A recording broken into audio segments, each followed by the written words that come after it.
Good morning and hi and welcome to February's edition of Coffee Morning. And here we discuss timely matters over a good company, good coffee and discussion. So today we have here four really awesome women, also young women, who are working on the field of diversity, more sustainability, and also impact. We are talking about topics today and have the views of both the startup as well as the investors.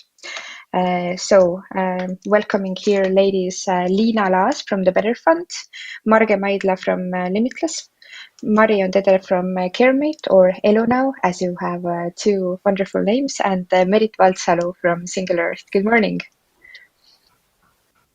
And I like the color coordination as well. Good morning. So before we get to a panel discussion, then I give you all the opportunity to talk a little bit about yourself and what you are doing, and especially what your company is solving. Liina, do you want to go first? Sure thing.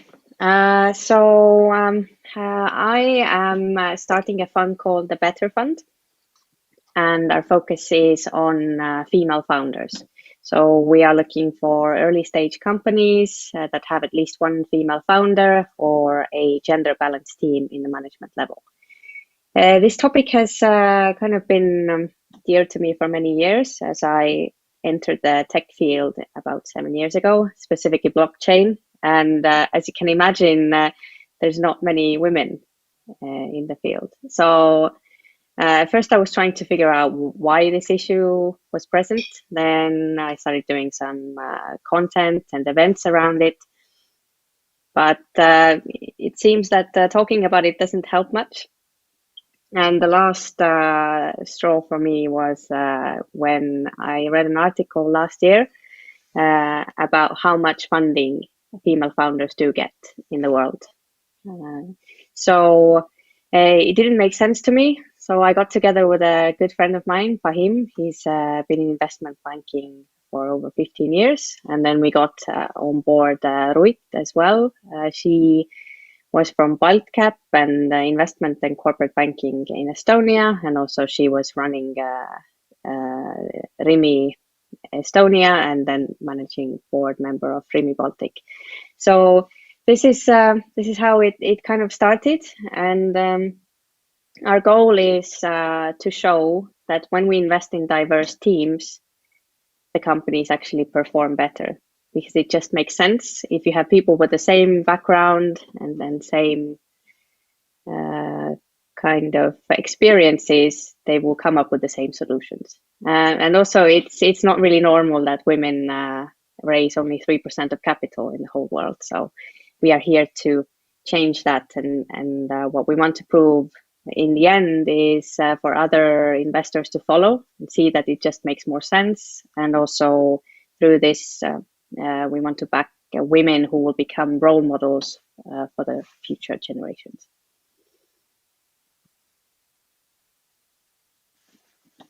Yeah, and 3 or 4 other topics that we will definitely discuss based next to the question that I have in plan.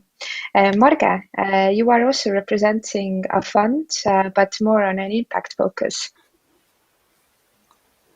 Yes, so good morning, everyone. Happy to be here.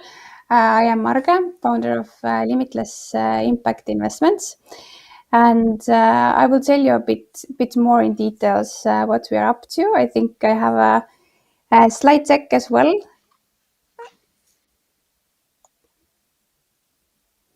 That should appear on the screen in a second. But I will just maybe start with why do we do impact investments?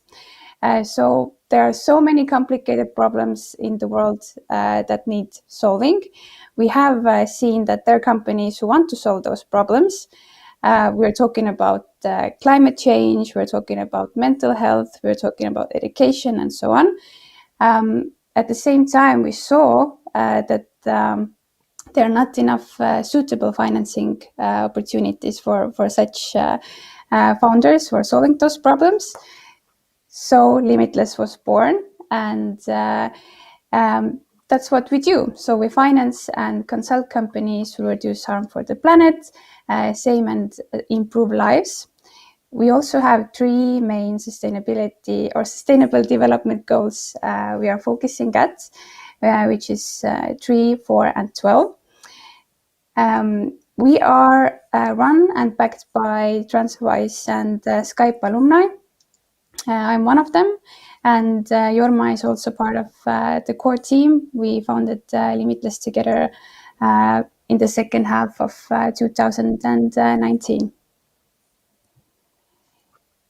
So how do we do it? We do it a bit differently. Since we're providing revenue-based financing instead of taking equity away from the company.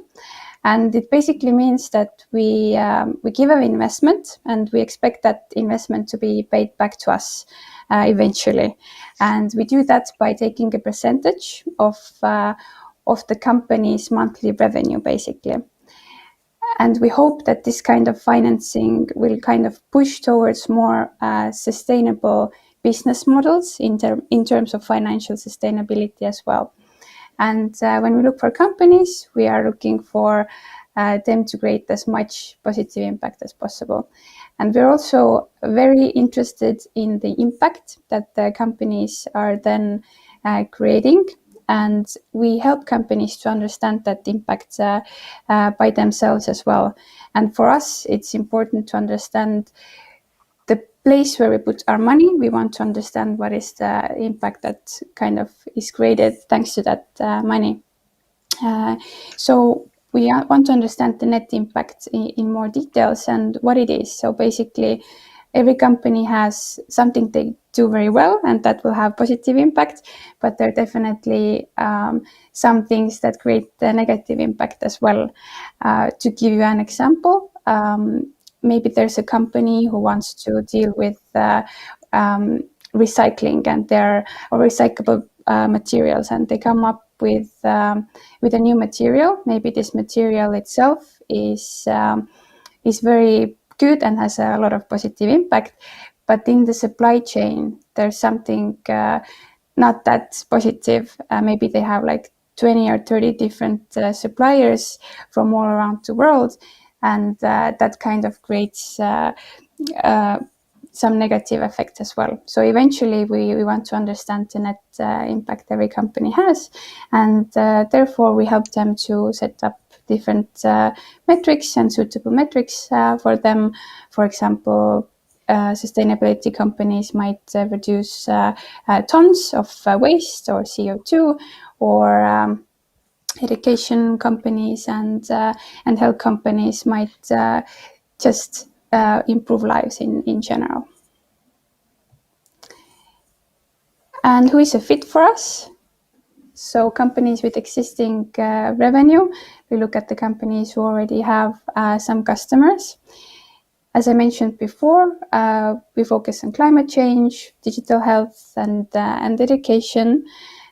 And of course, the team is super important for us. We want to understand if they are in the game to pursue really the long-term meaningful goals. And our investment ticket starts from 50,000 euros. We go up to 150,000. We are focusing on Estonian and the Baltic region, but more generally, we are up to look into Europe as well. And a good thing about us is that we are not dependent on the traditional financing rounds, which means that we can really provide financing whenever the company needs capital to grow their company. And just to show you one company from our portfolio as well, which is a health tech company called Termtest, and what they do. So they are increasing access to quality of care, and they do that by providing a medical photo management toolbox. So essentially, they're just streamlining the whole process if a patient has a skin-related problem, and the doctor who is using Termtest solution, then the whole process of getting treatment will be much more streamlined. And we helped them during the peak of Corona so that they could build additional feature and offer teleconsultation to the patients. And their impact to date has been that they have brought more than 15 million euros of value to the society, and they have basically managed more than 150,000 cases. So that would be pretty much from my side. Please get in contact if there's anyone listening who is interested to get to know us a bit better. hi@limitless.fund is our email, and our website is limitless.fund. I'm very excited to discuss later on the topics of diversity and impact. I think in general that diverse teams are one of the secret ingredients for success. And thank you. I wholeheartedly agree. And also, I love the way how you have sort of built the fund by just being sustainable yourself as well, because essentially you are sort of spreading the risk and getting back the money, and also without being too costly for the startup itself who you lend it to. But let's now turn to the startup side. We have two amazing female founders here who are both building companies on areas that are definitely not easy. Marion, CareMate, is it now Elu now or is it both? Hello.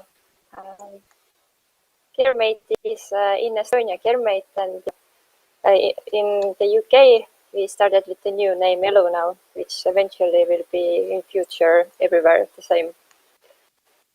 But so far in Estonia we are still CareMate. But thank you for having me here. I am Marian, the founder of CareMate, and it's actually very nice to be here because I have two reasons why I could actually participate in diversity event. Firstly, it is actually to talk about the problem that I'm solving. Women often don't have enough opportunities to fulfill their potential in life because when there is a care burden in the family, then it usually falls on female founders. And the International Labour Market calculates that women around the world perform 4.25 hours unpaid care work every day compared to men who perform just 1.23 hours. The need for care is growing due to aging society, like we know, and it's especially hard now due to COVID situation. I don't know if one of you know, but 41% of women fall outside the labor market because of the unpaid care responsibilities. As I am also one of them who were taking care of my mother and brother when I was young, I felt that there has to be made some change. And at that time, I could not even imagine getting any support outside. So there comes my second reason here. I started thinking about different options when I was in high school, and I ended up studying sociology and social policy first. And during my studies, I actually participated in local government and ministry trainee programs. And I saw that this is very hard for female people to go in politics and try to solve hard problems in the society. So I changed my career plans and went to study in Estonian business school instead, and thinking that maybe I can become a businesswoman. And Estonia is hotbed for startups, but I saw that there were no female founders at that time when I started with all my business career, and I wanted to be one of them. So I became attending different programs and events for startups, and I never thought that being a founder and CEO would be more difficult because I am a female. But then participating in one of the programs called Cocoon, which is organized by Rein Lemberpuu for founders and their characters and psychology, it actually hit me. I always had to double check everything and be at the top of my game, because when I was told possible investors or cooperation partners, it was obvious that they were not being used to speaking to female CEOs. And so taking all this personal experience and combining it with what I have learned. I wanted to see how far I can go using my maximum potential in life, and I created CareMate. So it's an on-demand platform that securely matches people needing in-home care with qualified local caregivers with the right skills and availability. And by doing this, I also made caregiving job very popular. So there is even male people that want to become caregivers to other people who need care. But being the founder of any startup is hard, but it's even harder for a woman. I struggled for years to get involved. Social topic many men understand, nor can they relate to how it feels to be a carer because they typically never had to take this experience themselves. And of course, there are very few female investors. Now is more, but a couple of years ago, there were not any of them in Estonia really to talk to. But I do believe that anything is possible if you have a dream to carry on and you don't give up. I gave myself this opportunity, and every day I'm working towards this mission to carry on. And eventually, happily, I actually gained some respect from male investors, and they do believe in me and what I'm trying to achieve. So it's not so bad that I just explained. It just takes lots of time, and for female founders, it seems to take longer than for male. So this is all I thought I would tell you now, and I'm happy to get more to discussions. Thanks, Marianne. Again, as you said, it is a difficult field, and I think that it also represents pretty well that there are inequalities in different areas. As you explained, caregivers are mostly women, whereas you as a female founder have to pitch to many of the male counterparts when it comes to the investment. So building this empathy, building this understanding is maybe not sometimes too easy, even though the area itself is clear, I think, for everybody. Merit, in a way, you are doing something similar, but it is in the field of sustainability. You are trying to save forests, you are trying to save the earth. And on a really practical way, as I might say. Yes, so thanks for having me. I'll be happy to tell you a bit more about Single Earth. So I'm Merit. I'm the co-founder and CEO of Single Earth. And the goal of Single Earth is to enable forest and landowners to generate profits from their natural resources without selling it as raw material only. So we are used to looking at forests as a source of timber, wetlands as a source of peat, but these intensive land use will always end in the destruction of the existing ecosystem in these areas. And that's a huge problem if we look at the climate change and the biodiversity loss that we are already experiencing, and that is going to accelerate in the coming years and decades. So it was about a year and a half ago when I met up with some like-minded people. We went to the Garage 48 hackathon and started looking for solutions on how to start valuing forests for more than just timber. And we soon realized that there are actually business models out there that we can use. And they are called these carbon offset and biodiversity offset solutions. So basically how they work is that we know that nature removes CO2 from the atmosphere. So we can calculate the amount of CO2 that it absorbs, and we can use that to allow somebody else to compensate for their own ecological footprint. It's a very complicated topic because when we start measuring nature in one specific metric, we can run into different problems. So that's why we don't actually like looking at only carbon as the main value or the new value of nature, but we also want to focus a lot on biodiversity. So we need to start start rewarding landowners for preserving these healthy ecosystems around us, because these are the ecosystems that actually keep all of us alive. And the way we do it is we use technology to, first of all, to estimate the value of nature in ecological sense. So, for example, how much carbon it sequesters, what's the biodiversity in a specific forest, and we tokenize these ecological values and turn them into basically digital goods, so that the forest or landowner can start trading with these digital goods.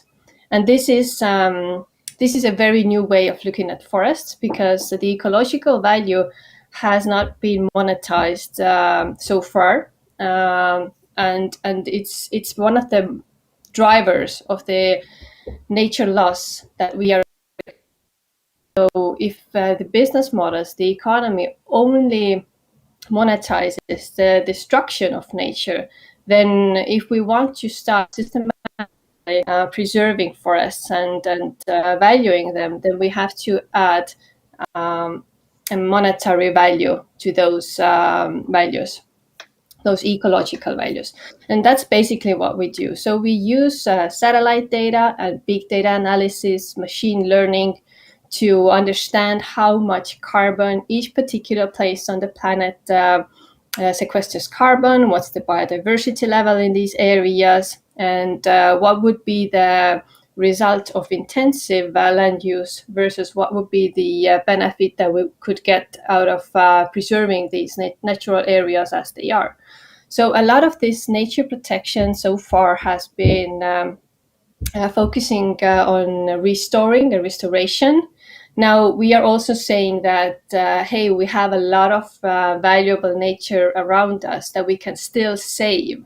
So let's figure out how to just finance the preservation of the nature that we all need to have around us. So it's for our common good. So we have to start financing those landowners who preserve this common good around us. And basically that is what we do. And we use also blockchain technology to make these transactions transparent and secure and allow these trading mechanisms to happen.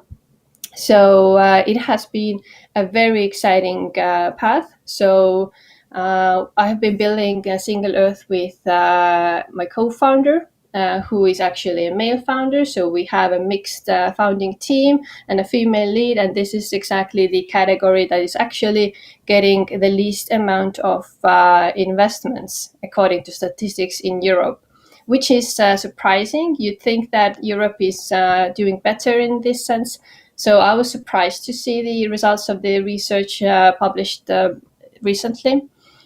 But luckily, we have been able to raise a pre-seed round from a Finnish VC. And during this process, I actually didn't feel any different than other founders or CEOs pitching and talking to these VCs. So I think I've been lucky. So I hope that there will be more of these investors out there who would also look at founders as founders, regardless of their gender or their background. So definitely something, a matter very dear to my heart, and the equality that I'm rooting for. Thank you. I would say that it also sort of reflects how the world evolves and how we just embrace as a whole the new and sustainability-led values day by day. Merit, how and if you'd think it actually impacts the balance of and the profiles of the founders working in the areas? That we have these sustainability-led companies and the values that thrive them, and at the same time we have these new set of founders who also have different mindset, different value sort of proposition to give and to share. Yeah, I think there is a connection between the emergence of new sustainable businesses and the emergence of diverse teams, because I think that's what you get. So if you bring in new knowledge, like these new female founders who haven't been around for the past decades, and other diverse background people, then this is what you get. You get new perspectives on things. You start to think about business in new categories. So perhaps the topics that clearly haven't been in the focus for the past decades, that have led us to the destructive world that we are currently living in. Well, clearly we need to change, and it is perhaps more difficult to expect the change to come from the same people who have led us here. So perhaps this is one of the solutions, so that we make the leadership more diverse and allow these new perspectives to be combined in this in the way we lead the world in general. That I agree with, but perhaps somewhat provocative question to everybody. It so happened that there's 5 of us here, and we are all women, and we are discussing these topics: diversity, impact, female founders, etc. And to be honest, I have not overheard or participated that much in discussions where men initiate these topics. Maybe I'm wrong, but is it only women who bring up this topic? Could be. I would say that it's sometimes there's men bringing up the same topic. Sorry, my dog is going crazy, in case you hear. And there was an interesting anecdote I've heard last week by a female founder who went to this event, and then one man stood up and asked questions at the Q&A, and he said, "Oh, this event is pretty good." So he had counted how many questions women asked and how many questions men asked, and he said usually women ask a lot fewer questions, and that's why I guess we are not seen. Maybe it's a confidence problem, but usually in sort of business environments, women tend to be more quiet. So there's a few journalists who are men who write about this topic, but I would say that these are more kind of exceptions to the rule, to be honest. And sadly, the more common theme is what you see is men not recognizing the issue at all, saying that everyone has the same opportunities, and actually there's not a problem. But I think these biases are changing somewhat. So yeah, I think we're moving in the right direction. So is there a case that we just need more male counterparts to also, move and join the forces? I think, Yes. Marge, you wanted to add something. Yes, absolutely. That I agree with Liina. And just to think about maybe where this problem is coming from, and I think it's just a simple kind of psychological problem in a way, and it's related to the kind of law of attraction and the topics what we want to talk about and the issues what we want to be involved with are usually those that we are familiar with. And if we would expand that kind of to the investment world as well, then investors have been men for decades, and they are used to investing into male founders because this is what they have been doing. But I believe that the more good cases of very strong female founders, the ones that we have here in the panel today as well, are out there, the more men are kind of understanding the problems as well and want to talk about those problems and these initiate kind of the topics themselves as well. So it's more of like what you're used to and kind of the awareness that is out there. But I agree that this is definitely increasing day by day now. And in the Yes. end, it's Merit, yes. Sorry, I wanted to just mention one more thing on these topics. I absolutely agree with what you have been saying. There is this interesting topic that although we want to recognize female founders and we want to make ourselves heard, there is also a sense that we don't actually want to be in the special category of female founders. We want to be like founders. So that is like one of the topics that I absolutely agree with, that we have to have these events like this. We have to talk about these topics, but we also have to somehow normalize it. So to make sure that we don't end up being in this special category, competing based on our special rules and having our own goals that don't align with the rest of the male founders' rules and ideas. So I think that's also like an interesting problem to tackle. I think it's mostly a matter of time that we just need to go through this process and end up where we all are considered as just as founders, not as female or male founders. And what should then be done to bring more courage and variety to the scene? Who should be leading the task force? Is it then still us, what just Marge mentioned, that we have to sort of bring the variety and bring the topics to the table? Well, I think to get to the point where we don't talk about female and the normal founders, which is also where I would like to be. I to be honest, I'm getting a bit tired of talking about this topic. It should be normal, just as different races. I mean, but somehow we're still not there yet. So I guess the only way to make it normal is to be in the picture more. So, for example, recently, I'm sure you've all heard, Bumble IPO'd very successfully. Mm-hmm. And I believe that thanks to Whitney Wolf Herd, there will be a lot of women who will start their businesses in spite of any issues that are on the way. But of course, the ideal world would be where we don't have to work twice as hard. But I guess we will get there by systematically taking action. So now we are seeing a positive change in Europe, at least. So the European Investment Bank and the EIF is in many parts controlled by women. And they want to start making a change in the investment level.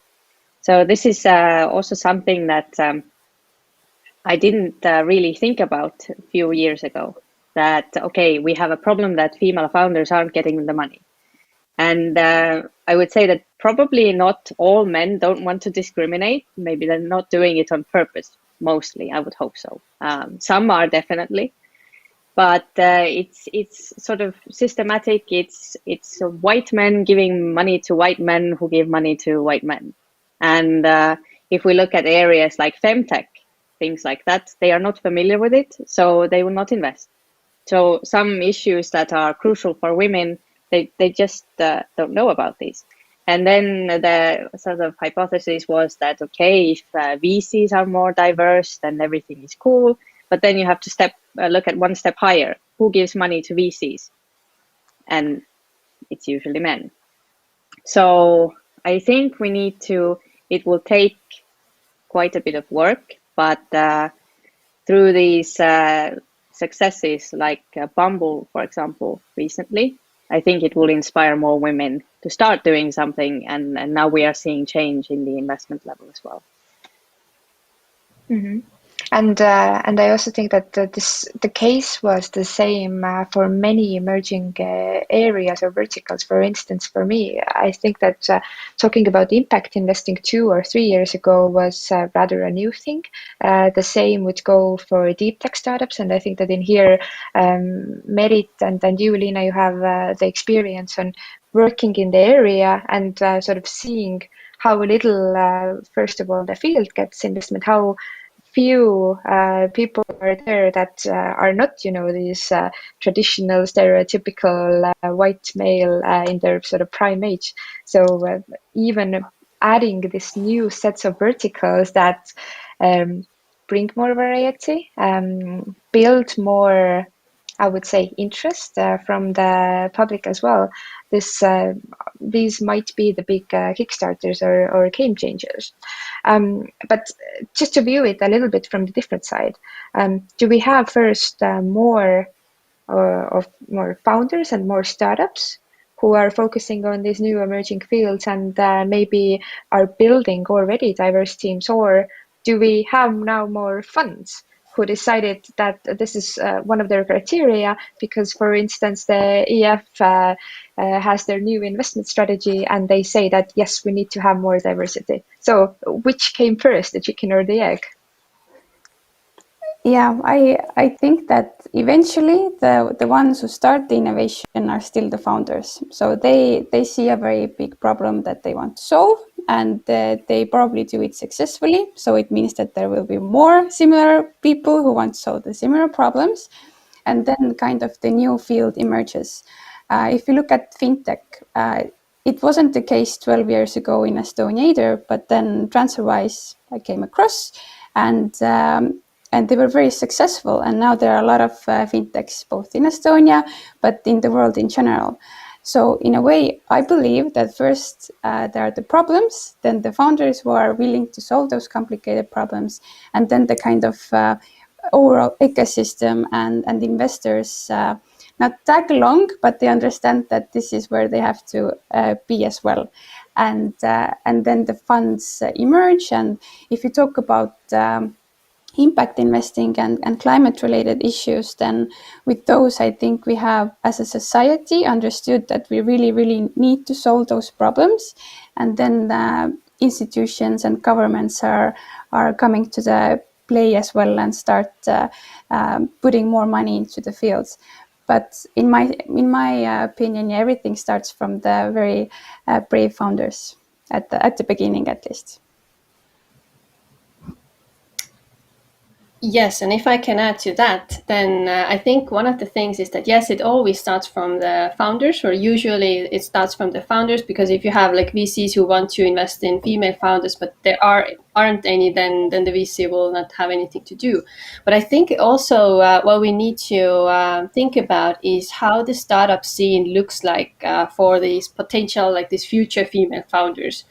Because if we have a lot of events, a lot of startup magazines, a lot of like media attention in the startup field, and all we see are these white male founders, then these new future founders, they don't understand that they don't resonate with the character that they're seeing. Mm-hmm. So I think there's also like some of the responsibility that the startup scene as a whole has to take on bringing up this new generation of founders who are used to seeing mixed founders, so that we don't just stick in this one same loop that males get funded, then they give interviews, then they have this big magazine covers and everything, and it's all white male always, even though we do have like female founders as well. So I think like having this diverse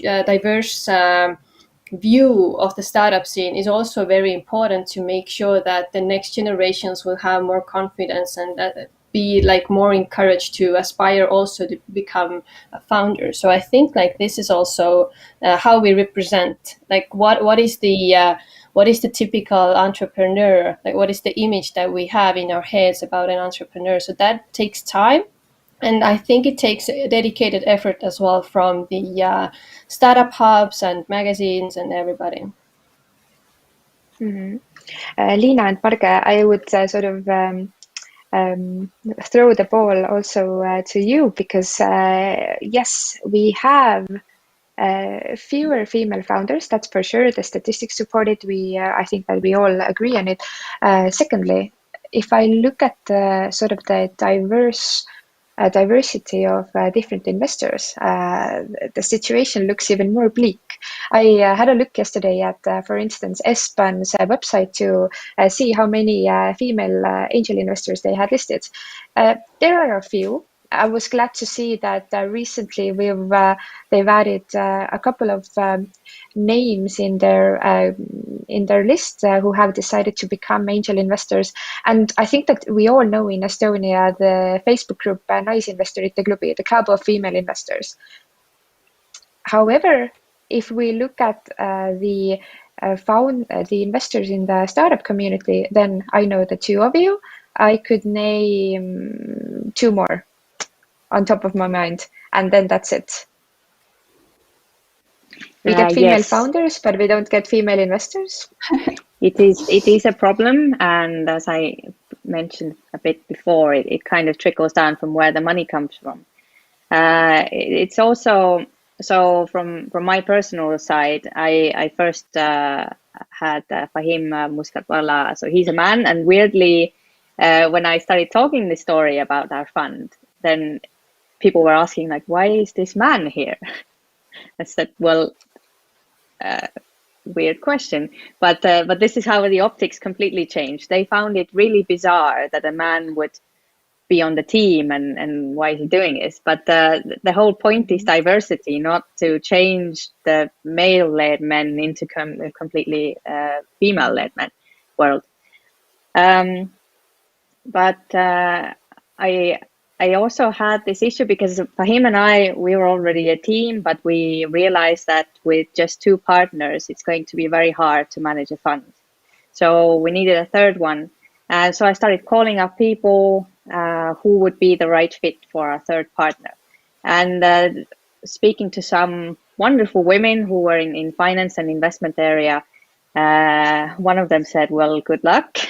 We don't have any. And it was very, very hard to find the right person with the right experience, because in investment banking, there's and VCs, there's just not hardly any women. I think Startup Wise Guys is one of the early stage funds that has a better diversity, but it's still in the minority, and it's not in the partner level.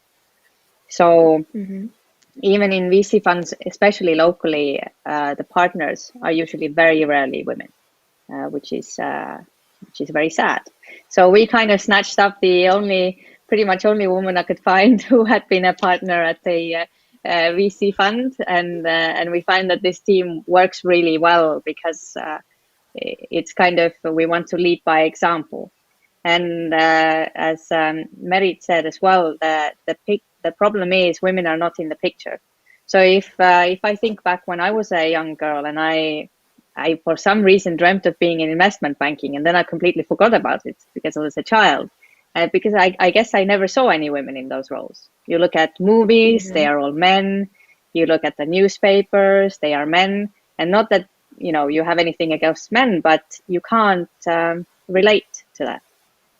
So I would say that we need to be more represented in media, in the society, and that's when we will hopefully start seeing hopefully a better balanced world.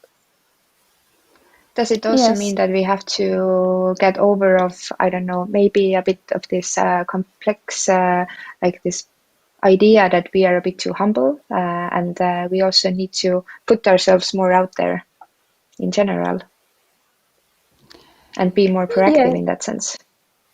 Yes, absolutely. Like everything that Lina already said, and just it is somehow like this, that investing and also IT are fields that are considered to be more complicated for some reason. We get that, even though the first developers were women. Absolutely, and many scientists are women, but we don't hear about those examples too often. And we think that maths is complicated, but maybe our teachers just weren't good enough in explaining those things, and so on and so on. So it really goes back to the education, early days at home, how our families are talking about role models, who are role models for them, and all that. But to add here as well, I think Limitless is a diverse team in that sense as well, that I'm a woman and Jorma is a guy. So we're trying to balance on that as well. But from my personal experience, I haven't felt that I would be mistreated somehow because I am female. And I asked a couple of founders as well, just for the same talk, to do a bit of market research. And there were founders from Estonia, from Netherlands, for example, 2 female founders I talked to. And one of them actually brought out that within the startup ecosystem, they also have never felt some kind of like a mistreatment. But this mistreatment more comes from a traditional businesses and even from the public sector. So, for example, there was lately a case where she's one of the founders and the other founder is a guy, and she was addressed to be a secretary, even though they are both like on an equal basis and both are the good enough founders. But somehow, and I'm not trying to say that being a secretary is something bad. It's just if you are a founder and you're a woman, then like why would you be a secretary? Why wouldn't you be considered a founder as well?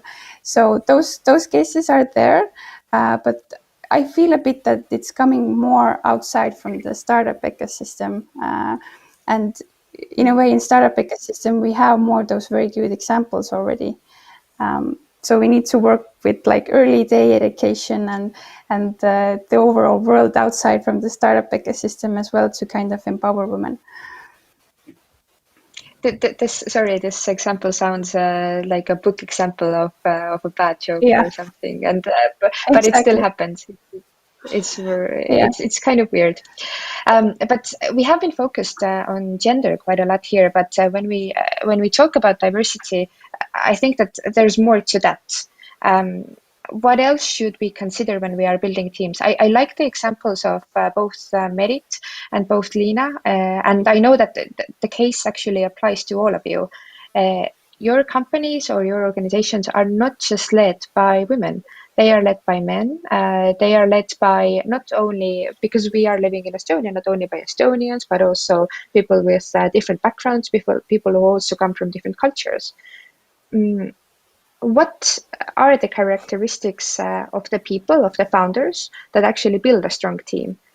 And I know that you probably want to say that one of them is being diverse. I absolutely agree with that. So I was actually really excited when we started hiring people, and we got applications from all over the world, and we also got applications from foreigners living in Estonia. So right now we have, out of our 10 members, we have 2 people who, one of them is actually from Canada and the other one is from Iran. And I absolutely love working with these people. I think the cultural diversity is as important as having this gender diversity.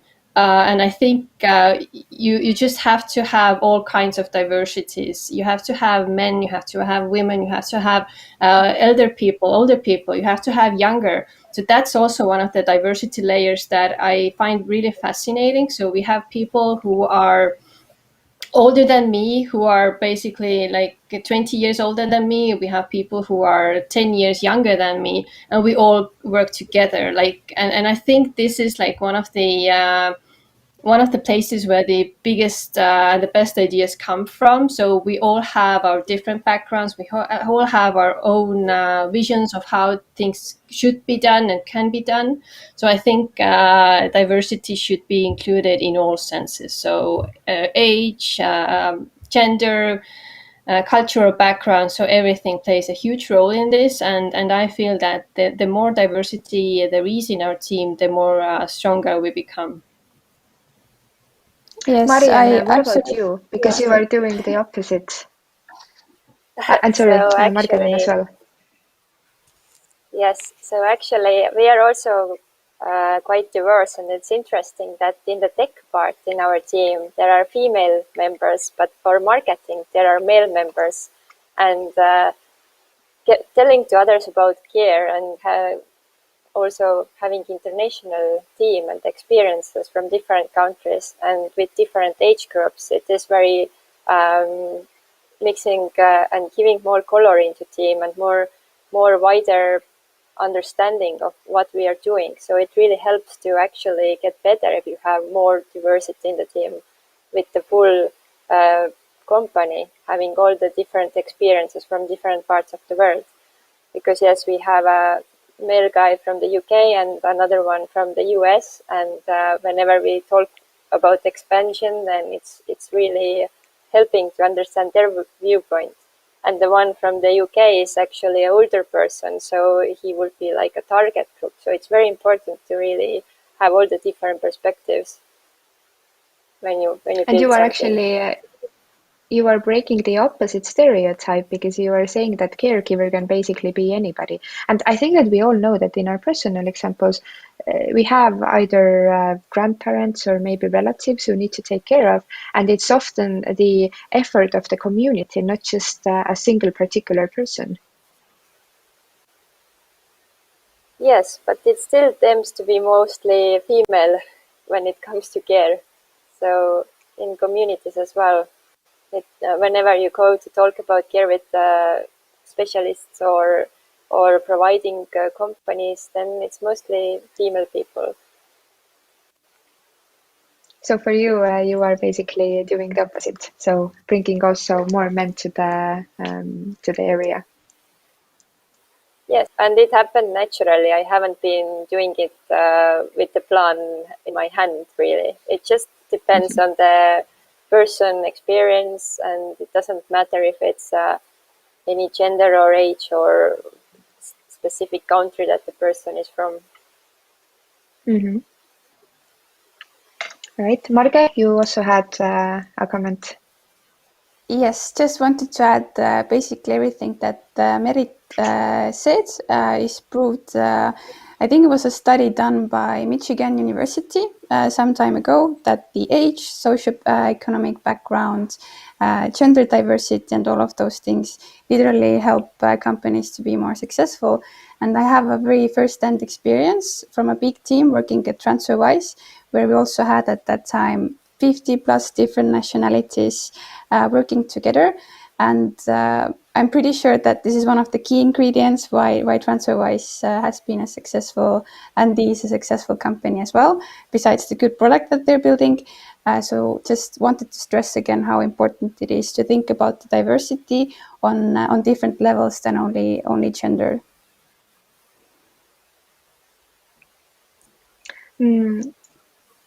What triggered you to become either a founder or a founding partner? Because we talked a little bit about the characteristics. We talked a little bit how the overall startup ecosystem may or may not sort of create the image or shape the image, but still you basically went the opposite way and you became founders and investors. And I know that in Lina's case, it was a childhood dream. Well, the investment banking one, I had actually forgotten about it completely. I didn't even remember I had that dream. So it was a funny game I did. I was little. I must have been about 5 or 6 because I remember my grandfather was living with us. So I took his little briefcase and I walked around his room with Aripäev, the business newspaper. I said, oh, I'm buying stocks. I will be on the front cover. Just a silly game. So I guess how that happened was I was sitting in granddad's room and asking him, like, what are you reading? What are stocks? So probably that's how it happened. But then I completely forgot about it until, for some reason, many years later, Aripäev wanted to do an interview about some blockchain related stuff. And I wasn't aware that they were going to put my face on the front cover. And then I saw it in the shop and I thought, wait. And I remember that little game. But I had always been interested in investing. I worked in Bank of America in the UK for a few years. And there I also had access to, there was one floor where the Merrill Lynch guys were. So you see all these screens full of, and then sometimes you have a quick chat with them in the sort of in the cafeteria or a smoking area. So I guess the interest was there, but I never thought that would be a viable career path for me. But I started kind of working on my own stuff about 7-8 years ago when I moved back to Estonia, but it was more kind of solving problems. So I didn't like a certain situation. So I thought, okay, I'll build an e-commerce shop. Or I didn't like the lack of certain products. So I created a food product that I was selling to the shops. So it was more, I would say, it wasn't, I want to be a founder, but I just started doing a few things and ended up in the blockchain field because that interested me. Now, similarly with this, with our fund, I didn't like a particular problem, so I started talking about it, and then the idea kind of evolved, and that's how I got here. Marge, Merit, and Marian. Yes. So for me, I think I have just this entrepreneurial kind of seed in me that I always want to solve different problems, and I always found those problems that need to be solved.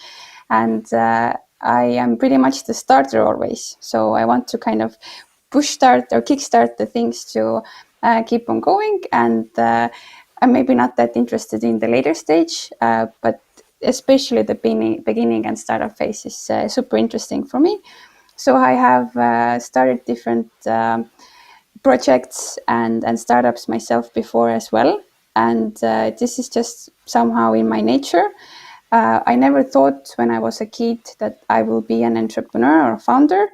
I was more kind of pushed towards scientific career or specialist career, I think. But somehow I still found myself being the entrepreneur in the room in that sense. And with Limitless as well, I just saw the problem that needed to be solved. And that happened now around 2 years ago when I was working with companies who were creating positive impact to the world, either by saving lives or doing something good for the environment. But I saw that they don't have those really suitable funding opportunities for themselves in the region, especially. It's a bit better in the US if you talk about impact investments. And then I understood that this problem needs to be solved, and I want to be the one who is solving it. And the more complex the problem is, the more interesting it is for me as well. And since those problems that the founders are solving are super complex, if you're talking about societal problems and environmental problems, then this kind of journey was just interesting for me to take over and kind of start solving the problem. Did your previous, for instance, those startup initiatives, were they already connected to the, let's say, the sustainability, the impact as a startup, or did you naturally evolve to that path? They have pretty much always been, maybe not the first ones. Like the first project that I was doing was like a longboard building in my parents' garage, but things after that were more towards sustainability and also education. For example, we were trying to solve the problem of getting IT education in an effective way. And also I was dealing with healthy and sustainable energy drink a couple of years ago. So all those kind of later projects that I've had somehow are connected to sustainability or impact areas as well. Mm-hmm. And Marion, you had a very personal experience, and then also the Cocoon program that mentioned before. Yes, so it was not planned that I wanna become founder. It was mostly about solving the problem in the society, like because my own family, I felt the care burden when I was age of 10 and there was no help around, and just trying to solve that problem in very different ways. It just naturally happened that being in the startup world. And also the other thing is that everybody must have possibility to really do what they want to do and go as far as they wanted to go. Doesn't matter if they are disabled or if they are from poor family. And I was just feeling that I should also have the rights to grow and see where I can end up. So it just all fell together with this dream of founder. And I think that this is a pretty universal hunger, because when we look at or read the different stories of successful founders to successful businessmen and businesswomen, then they all have some, or most of them have some sort of like a personal fire inside them that makes them grow and makes them go and catch that what they want. And again, as you mentioned, it doesn't have to do with whether they are men or women. It often has to do with some sort of background or personal story that drives them to go and to make something better. Yes, definitely. And I must say that if you have this drive in yourself, then you're even, you do very hard things, what naturally for women often is not so easy because we are naturally different in our psychology and thinking, and just have to be strong. But this is the power. If you have something from the heart you really are working on, then you just go through the doors. Going through the doors. Merit, you mentioned that your team came together at a hackathon, but was it your first sort of startup experience? No, it actually wasn't the first one. I think when I just started thinking about like my childhood and where it all started from listening to other people's discussing these topics, I think maybe it all started from me growing up in a family with two elder brothers, and I never thought that I'm somehow different than them. So I think that's how I have always, like, every time I hear about the stories of female founders being treated differently, I'm always like surprised because I just don't get it. Like, why should it be like that? I have been growing up with two elder brothers and we have always done the same things. I have always been equal to them. So I think that's something that's inside of me. So I'm always like surprised and just trying to understand why are other people thinking differently, how are they seeing things differently. So I think that's one of the positive things that has helped me like push through and not like be scared about, oh, I'm a female and I should be double checking before I start doing anything. And then when I started working at Pipedrive, so I think this is where the startup scene opened up for me. So I kind of like got inspired by those founders, although they were 5 men. I again didn't see myself any differently from them in this sense that I'm a female and they're all male. So I kind of started believing that if there is something that you want to achieve, there are opportunities to do that, and they have created this community of startups where they have actually given us a lot of support. So I think that part of our success, or actually a big part of our success, is luck, and also the support that we have received from the startup scene. So I think it's always about knowing the people, having these networks, and people uplifting each other, which I think is another thing that I wanted to mention, is that it's not always men bringing women down. It's actually a lot of women who are saying that, oh, you're a woman, you shouldn't be doing things like that. And that is the saddest part. Like, if you see women bringing other women down, that's really sad. Like, I really find it difficult to understand why they're saying things. Maybe it's because they just want to continue living the life they have always done. But for me, this is like the hardest part of the problem.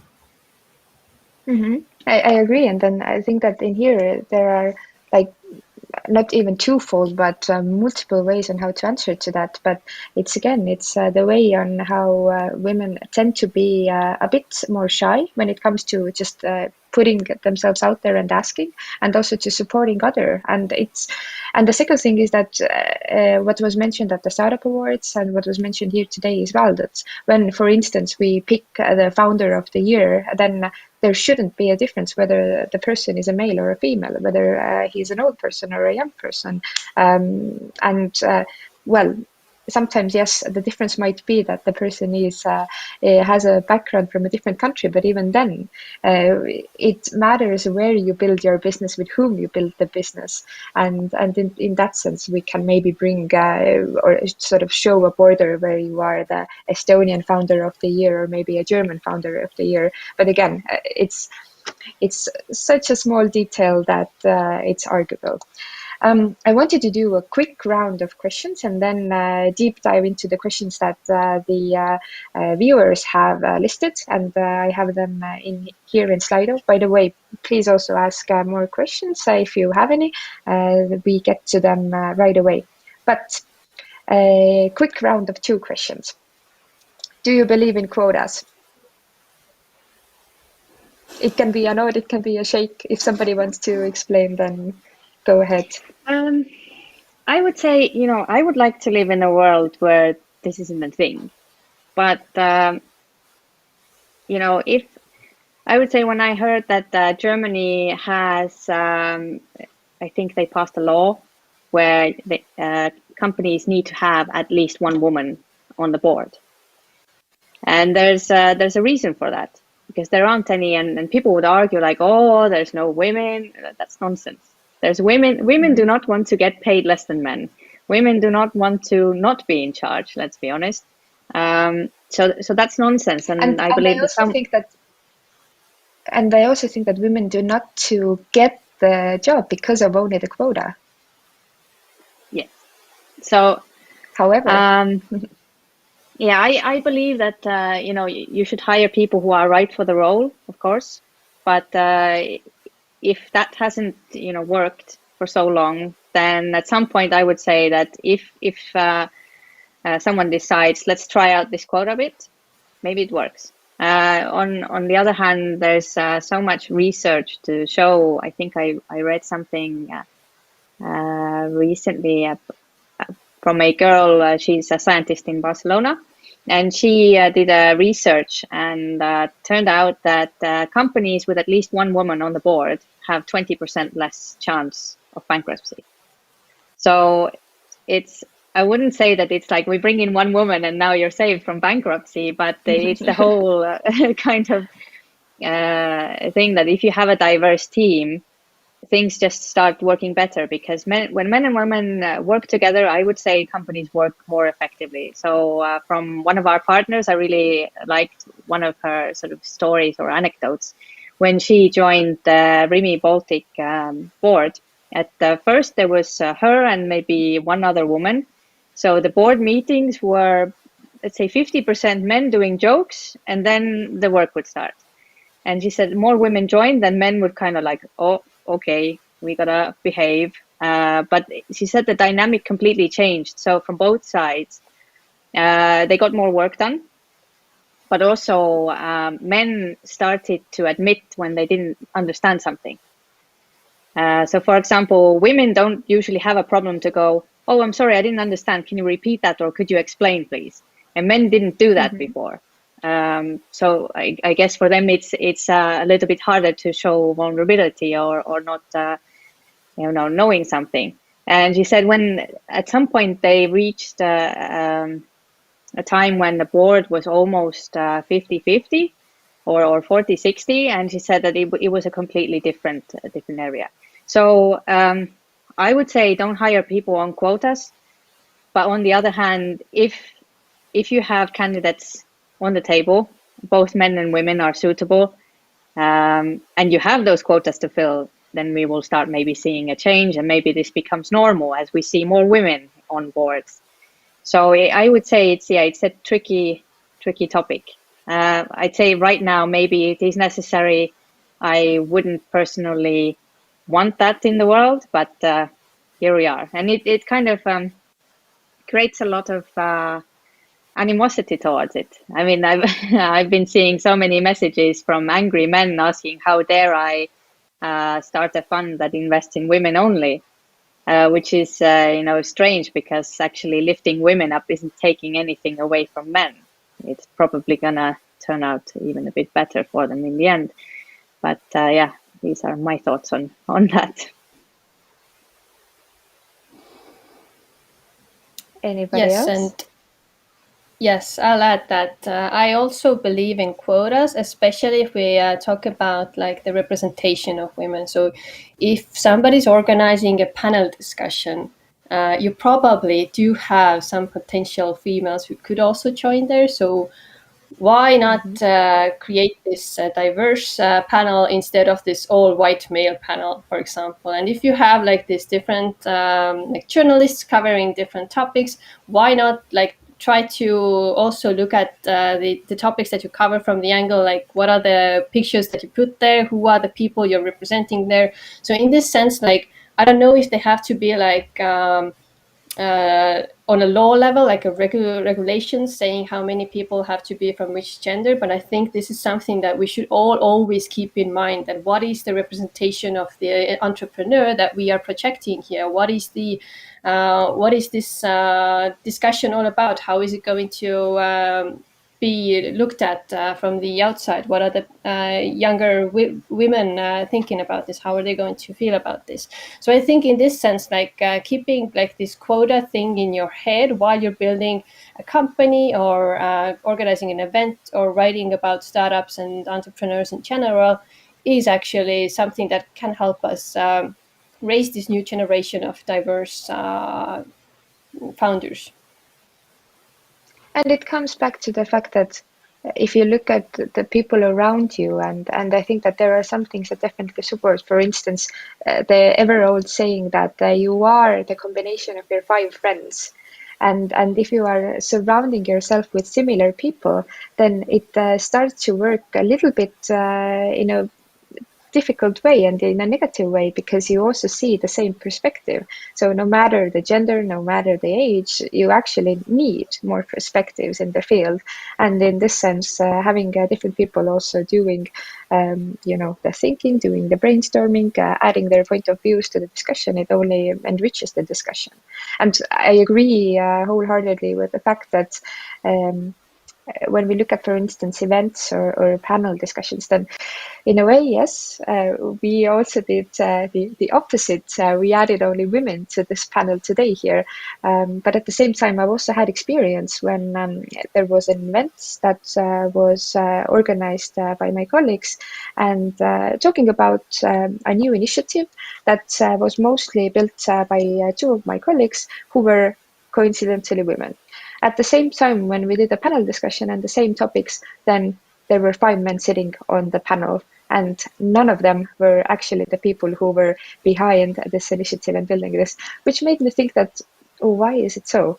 And it's like so weird to always bring in the obvious speaker or bring in the obvious player. So just a personal example in there. Believing in quotas, perhaps then an agreement that a temporary quota to sort of push the balance or push the situation more towards the balance might be sometimes necessary. Which I think that applies when we, for instance, talk to, let's say, electronic vehicles. We have support systems and different grants available for regular people to, for instance, buy electricals. And there are goals that we want to have, I don't know, maybe 1/4, maybe 1/5 of all the cars or all the vehicles in the society that are electric vehicles by a year 1 or 2. And in this case, we don't see that the quota is a negative thing. We see it as a positive thing. But in some other cases, I feel that we bring more emotions to the table, and this also makes it probably a bit more difficult to discuss it. And the second question in the quick round, considering skills, where do men outstand women? And vice versa. I think what I have seen is that women are better in general, not always, but women are better with relationships and managing relationships and people. It's just my gut feeling. On the other hand, I have both very good, mentors who are men and women, and from different diverse backgrounds. But this is somehow the gut feeling that women are a bit better with that part. And I recently read an article as well that kind of stated men like more things and women like more relationships and people. So there was some science behind that finding as well. Now, what are men better at? I wouldn't want to make that generalization, but just the examples that we have seen, I have seen men being better engineers maybe. But that's also because that there are more men who are engineers and who are programmers and so on. So this is not a good kind of generalization to make, but I would make the point that women are better with people and managing relationships. I think, one... Sorry, go ahead. Okay, sorry. Well, I would say that men definitely usually run faster. of course, depending on the man and the woman. But this has been actually something I've thought about a bit, because this has come up a lot in my career. There will be usually a man saying something like, one of my colleagues, and I wouldn't think that he's anyway sexist or whatnot. Wonderful guy, but it's just people have different opinions. So I remember when I joined the company, and he said, "Isn't it nice when more women join the workforce?" I'm like, "Yes, of course, but what's the angle here?" And he said, "Oh, everything becomes a little bit more soft and creative." And I'm thinking that, what? Because that's not me at all. I would say that I'm more strategic planning. And if I look at, let's say, my husband and myself, so let's say design and creativity, he's like, "Okay, let's put these colors together and this works." And I'm like, "No, I don't know." So I like to think that people are just different. People like different things. And for sure, there's definitely some stereotypes and characteristics that are definitely true. I think the things and people thing, that makes sense to me. But I would say that just people are different as a whole, and but also people are pushed into these stereotypes by society, maybe parents, school, and people after that. So, for example, when I moved to the UK, it was a big thing in the media that girls are not good at sciences, so mathematics and so on. And I was a little bit confused. I said, like, what do you mean? Girls are better at math. And my husband goes, no, usually girls perform better in, arts and that stuff. But the school I went to, the teachers told us that girls are always better at maths. And so we were always better at maths, and we had boys and girls class separately. So from there, I would assume that if you tell a girl that she's not good at maths, she will not be good at maths. So maybe that's why the sort of engineering focus also is a bit skewed. But yeah, it's. I guess it's a interesting, very philosophical question. But yeah, my view is all people have their sort of strengths and weaknesses, and perhaps it should be assessed on a person level rather by gender. Yes, and All right. I would also add to that my comment would be that like there are no skills that men are better at than women, or women better than men, because skills come from training something, from learning something, from the experience. So if you have the chance to learn and to train it and to have this experience around that, then there is no difference in whether you're a man or a woman. You can do it either way. So that's definitely something that I like. In my brain, there is nothing that tells me that there is a skill that a man can acquire and I can't. If I put the same amount of effort into this, I will get it. And this is, I think, something that's like, I don't mind fixing a dishwasher if it breaks down, because I think that I can fix it somehow. If somebody can do it, I probably can do it as well. So I think that's my perspective on things. But one thing that I hope that women will start to push more is to be more inclusive, because I think this is something that has been missing in the male-led world. So knowing that and being these women who are trying to change that, I think this is again comes back to the point that let's be more inclusive, let's empower other female founders, other diverse background people. So I think this is perhaps the strength that women can bring to the area, to bring more inclusiveness to companies. I'm so glad that you said it, because again, my point is again, and it was in a way a tricky question, because skill is something that, well, some say that you can get to the master status with 10,000 hours of practicing. And then I would say that there is almost nothing that you can these days not Google or watch a YouTube video and learn how to do it. And if you are an extreme masochist, then you will just go and look at the IKEA instructions on how to do it.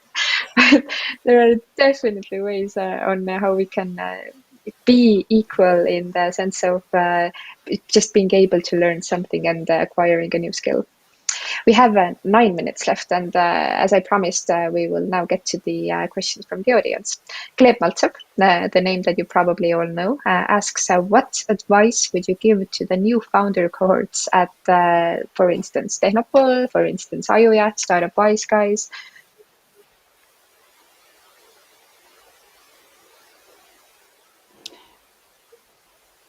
What advice in general? Well, build a good product that someone really needs, and if you're solving a problem for your target customer, then you're doing the good thing.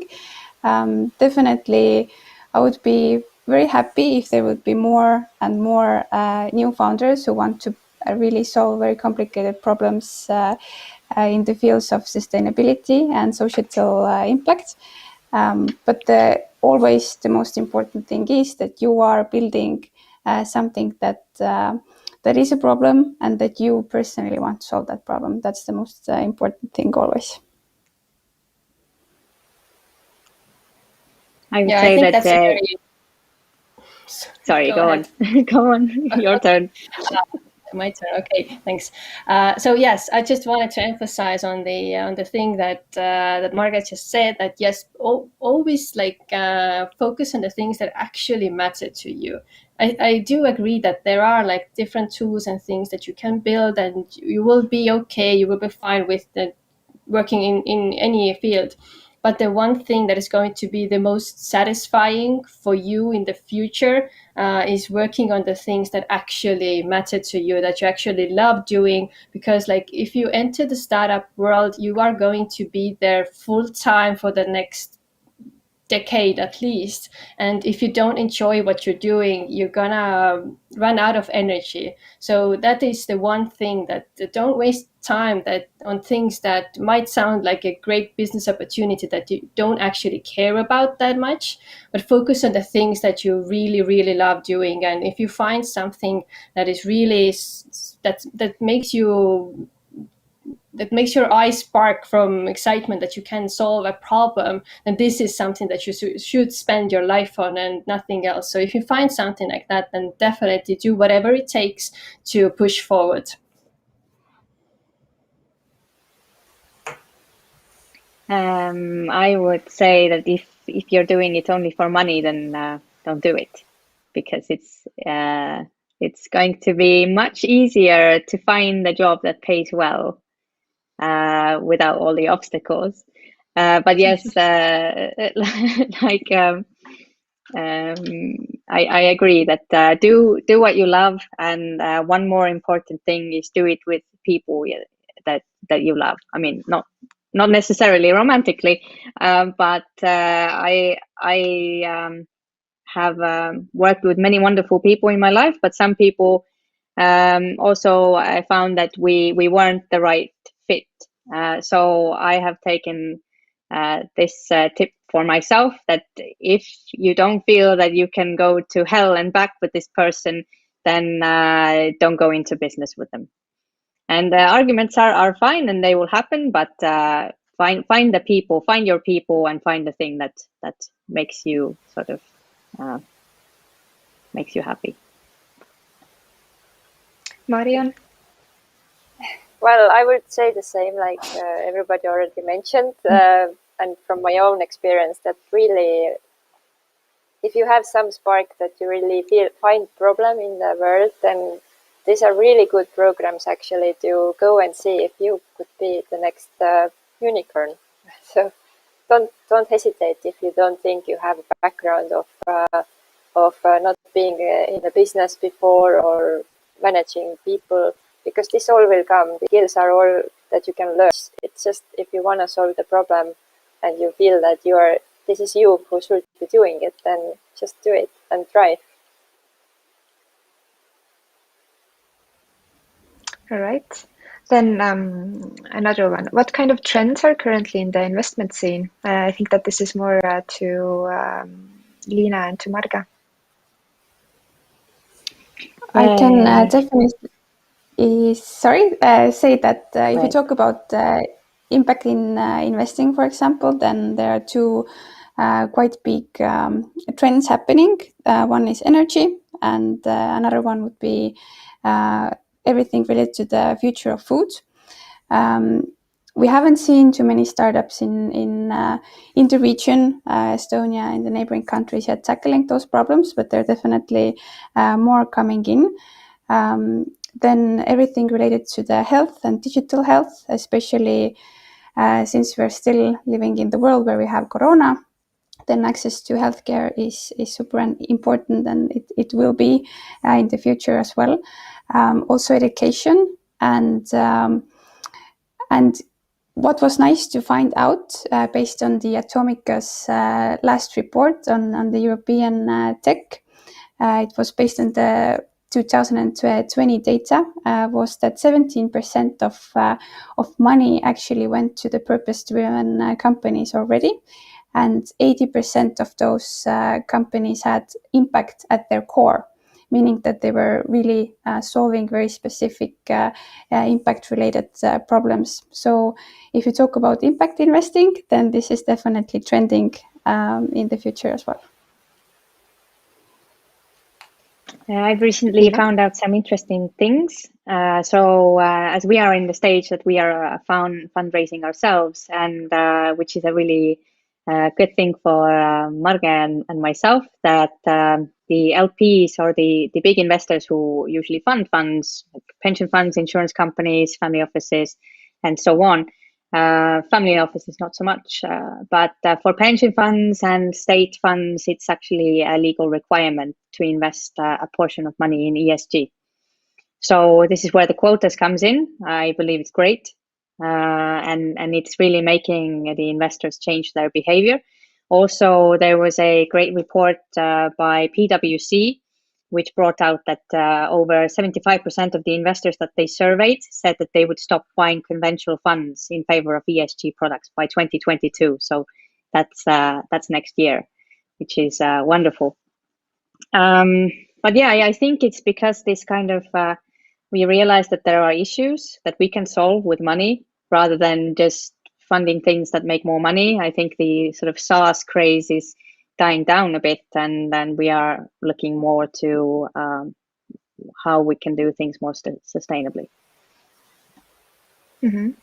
And maybe the sort of the counter question to the two founders here, understanding that fundraising has been, is, and will be in some parts of your activities as well, then how much do you actually look into the fact how many of these investors also have the goals of, I don't know, investing to SDGs? Maybe an investor comes to you and they just says, okay, here's I don't know, €1 million. The equity percentage looks pretty okay and pretty promising, and there seems to be no other arguments, despite from the fact that they perhaps do not carry the same goals or the same ideals. So absolutely something that I actually look always into. So I don't know what other people look for in VC portfolio pages, but you obviously you try to find if there's like a big exits. You look for the most interesting and popular like investments they've made.